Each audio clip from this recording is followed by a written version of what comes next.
السلام عليكم ورحمة الله، أهلا بكم في فيديو جديد على قناتكم قناة 7 صنايع. النهاردة هننفذ مع بعض التوبر اللي انتوا شايفينه ده، توبر هاند ميد من الحاجات اللي طالعة جديد. ان احنا يكون التوبر مركب زي اللي انتوا شايفينه كده، من أسماء وأرقام وهابي بيرث داي، مش مجرد صورة وملزوقة على عود خشبي وخلاص. النهاردة هننفذه مع بعض بكل سهولة.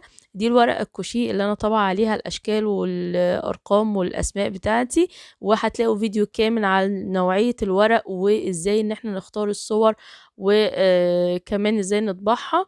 هسيب لكم اللينك بتاعه في اعلى الشاشة وفي صندوق الوصف. ده كده ورق مقوى، كرتون مقوى. ده الورق اللي بيبقى في الملابس اللي احنا بنشتريها، ممكن يعني اي نوع ورق مقوى، بس مش كرتون عريض، يعني يكون طبقة واحدة زي الورق ده كده، ويكون له سمك شوية. انا هنا شفيت عليه اطار كده اللي هو على شكل الميكي ماوس اللي انتوا شايفينه ده. بشف الاطار، يعني بيكون عرضه سنتي تقريبا، وببدأ ان انا افرغه. انا هنا قسمت الشكل وفرغته بالمقص عشان ما يبقاش فيه يعني تعرجات او حاجة في التفريغ، عشان يبقى يعني مقصوص بشكل متساوي اكتر. وبعد كده هرجع ألزقه، مش هيبان خالص ان انا قسمته من تحت او حاجة. هجيب بقى السبراي الذهبي وابدأ ان انا ارش الشكل بتاعي، وبيطلع بالشكل ده كده بعد ما بينشف، وبلزقه بالسوليتيب من تحت.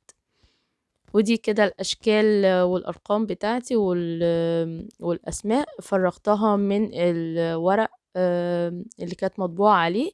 وقصيت برضو إطار كده بالجليتر عشان أحط عليها ببيرث داي بالجليتر الأحمر، وهلزقه بأي مادة لاصقة، يعني ما تكونش شمع، عشان ما تعمليش تكتلات. يعني يفضل إن احنا نلزقه بصمغة أو أي مادة لاصقة تكون يعني مش سميكة.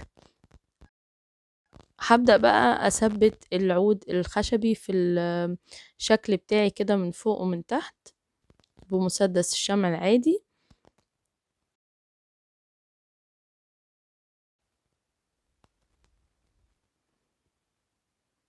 وبعدين هثبت عليها بقى رقم 5. هحسب لكم كل المقاسات بتاعة الأشكال، سواء الشكل أو الأشكال اللي أنا طبعاها. هحسب لكم كل المقاسات في صندوق الوصف. هبدأ بقى أثبت هابي بيرث داي كده تحت الرقم.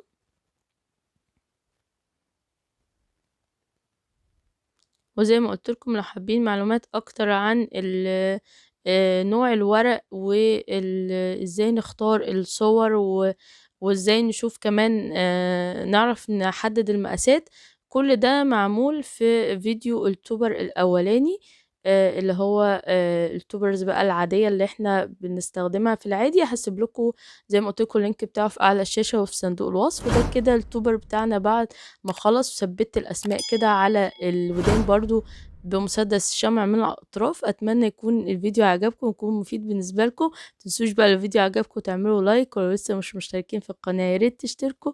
السلام عليكم ورحمه الله.